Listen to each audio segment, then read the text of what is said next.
Hi friends, welcome to this channel. And in today's video, I will show you and tell you how you can easily change your age in the Instagram app.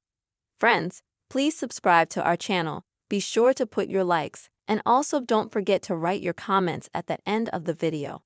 And let us get started with you. Open the Instagram app on your device. After which at the bottom, go to your profile. And then in the top right corner, tap on the three bars to further go to Settings.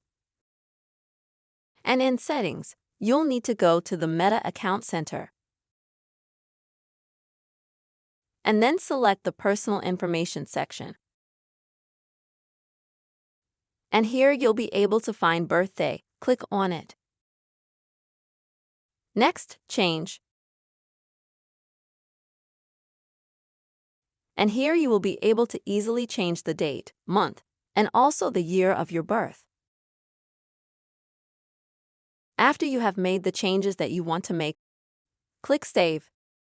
And keep in mind that this data will be saved to all your Instagram as well as Facebook profiles that you have linked. That's the way it is. Friends, you can change your age on Instagram very easily. I hope this video was helpful for you. Please friends, subscribe to this channel. Don't forget to write comments and make sure to put your likes. See you soon.